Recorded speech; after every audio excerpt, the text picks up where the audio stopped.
Sewell signed his contract. St. Brown signed his contract.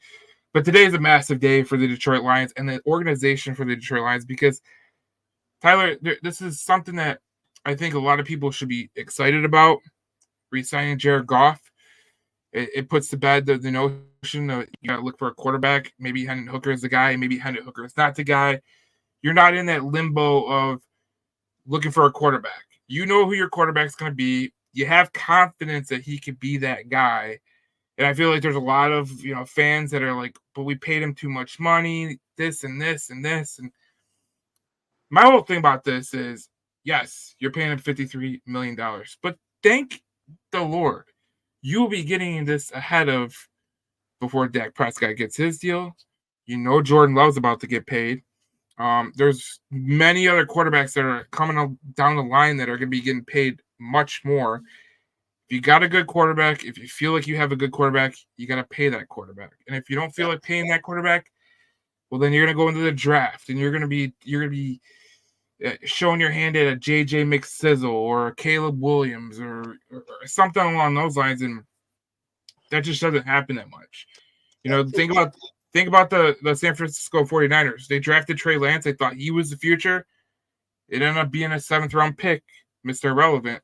That was their future. So these type of things that they could really just, when you're looking for a quarterback, nothing matters but having a quarterback. And if you don't have a quarterback, you're pretty much effed.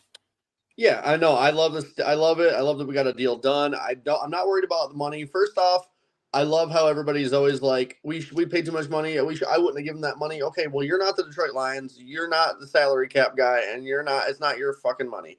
So relax. All right? Like, he got paid. It was the going rate. And look, you add it to his last year of his deal because it's an extension. So it actually, instead of a 4 for $212, it's really like a 5 for $243 because he had $31 million left on this year. So really, when you spread that out over 5 years, it equals out to about $48 million AAV, which ends up putting him like 6th or 7th in active quarterbacks in total guaranteed money, and I think like 3rd or 4th in AAV, with many more quarterbacks ready to get paid. So, I mean,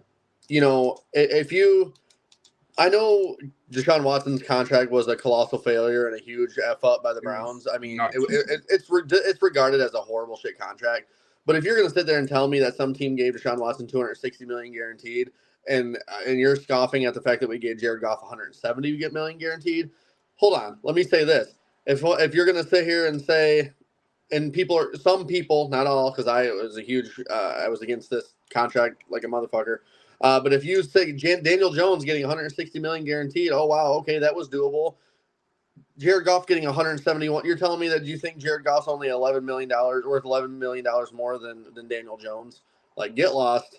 I think you got to look at the way. I think when the details of this contract breaks down, you're going to be really surprised on how well it's played out.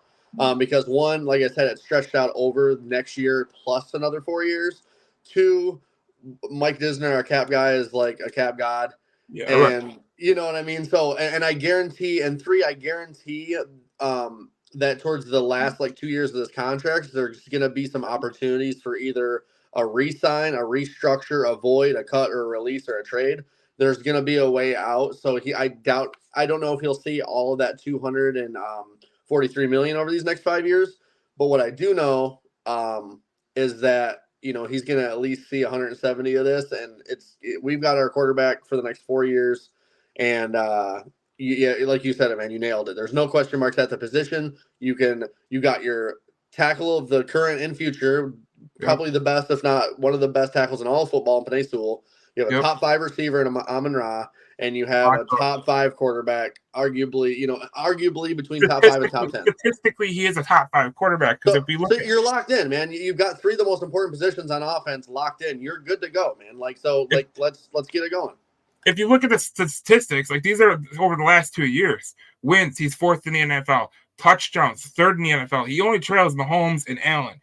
He had 9,000 passing yards in 2 years. That's 2nd best in the NFL. His turnovers was 27. He had 27. That's 7th most in the NFL. But if you think about it from this spectrum, Mahomes has more. Allen's at 41. So that's a long. There's 7 other guys in between him. So I don't really worry about the turnovers. Like if you look, and then the one thing I always laugh about is people say that can you win with Jared Goff? Well, if you look at Jared Goff's playoff statistics, it shows you can win with this guy. 61.7 completion rating, 2,100 yards, 8 touchdowns, 2 interceptions, yards per attempt 6.9. His completion rating is 61.7. But if you take all those numbers right there and you just make it a little bit better, just a little bit better, like you don't have to make it absorbent. You don't have to make it like this over the wall. Like this is how much better he's got. Jared Goff with the Detroit Lions, his stats are way better. So his statistics with the Detroit Lions make that look better. That's coaching, and that's when you have Dan Campbell, when you have Ben Johnson, and they're bought into the quarterback, you can kind of tell that Sean McVay wasn't bought in with Jared Goff. We're all aware absolutely. And I'm going to say something hot here because there's a lot of Stafford lovers and there's a lot of Stafford fans still here in Detroit. I mean, dude, I've got 2 or 3 of his jerseys myself. I was a big Stafford guy back in the day. But listen, Matthew Stafford, we made him the highest paid quarterback in the NFL when the cap was probably about $180 million or maybe less. And I think we gave him $25 million or $30 million per year at quarterback. Yeah. So, look, you're paying Jared Goff, an AAV of about, however you want to look at it, between 48 and 53. And the cap has gone up to like $250 million. So, percentage of cap wise, he's probably going to be taking up, I don't know what, 15% of the cap hit, maybe. And usually starting caliber quarterbacks take anywhere from 13 to 17% of the cap typically. Yeah. You just hit the nail on the head because, like, if you look back historically, the quarterback has always taken 13 to 17% of the cap. People, you know how a lot of people will tell you, well, Brady took like less. He still took 13% of the cap, okay? Right. It wasn't like he was taking this massive pay dump. Obviously, he did take a pay cut because he could have been the highest paid quarterback at any given time because he was Tom Brady. And how many people have a wife that has $700 million for modeling and acting? Well, that's another thing. I mean, like, it's a victim of circumstance. So you think Patrick Mahomes is going to give up his money? No, because Brady and Mahomes doesn't make any money. Right. And his brother's over here dancing himself into oblivion.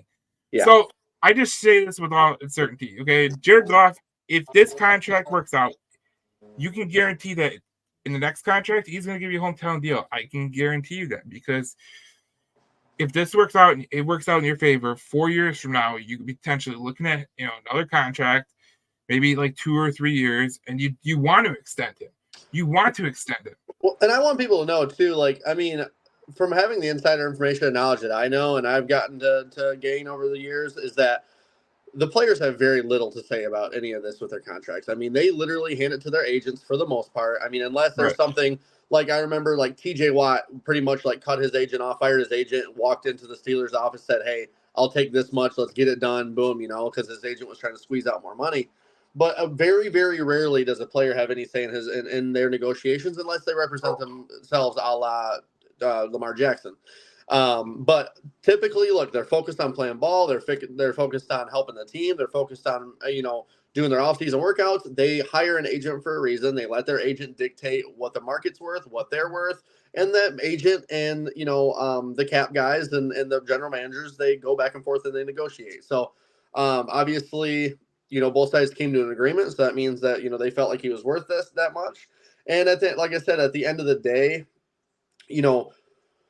look, I understand that Tom Brady took a little less, but like I said, his family, because of his wife, will have generational wealth from now until the end of forever. Some of these guys, they have limited opportunities to get the most money they possibly can and set their families up for generations. So, I mean, look, you got to get the generational wealth while you can, especially for working for some of these owners who just make billions and billions of dollars. I mean, go get yours when you can, man. You can't be mad at Jared Goff for getting, he's had the statistics. He's had the wins. They're chanting his name in the Red Wings games. They're chanting his names at Tigers games. They're chanting his names at grocery stores. And he's winning games. He's won 2 playoff games with us. And he's been here for 3 seasons. That is more. He's done more in 3 seasons than the franchise has done in the past freaking 40 years. And Darcy brings up. You gotta reward him. Darcy, Captain Poopy Pants over here. He brings up when you go for it on 4th down, of course his numbers are going to be inflated. But here's the thing, Darcy. Here's a counterpoint. You're a coach. You should know this. You still have to make the play.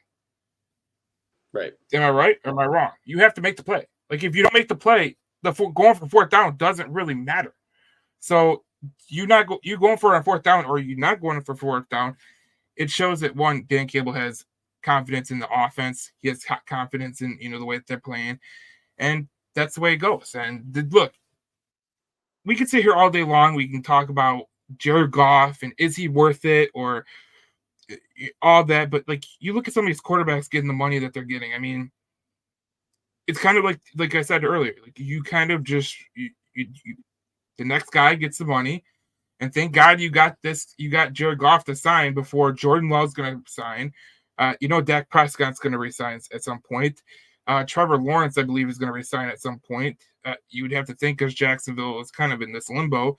I still think they think he's a franchise quarterback. I have my doubts, but that's besides the point. But besides that, you got all these guys on, that are looking for a contract, and they're going to make it even higher. So let's say in another 2 years, Jared Goff is $53 million, and the next quarterback is like 62. Like, that's a $10 million difference. So, and you made it out perfectly. Mike Disner is one of the best cap guys in the NFL.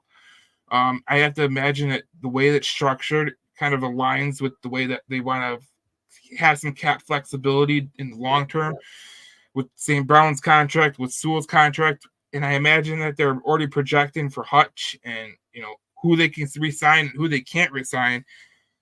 That's the major question.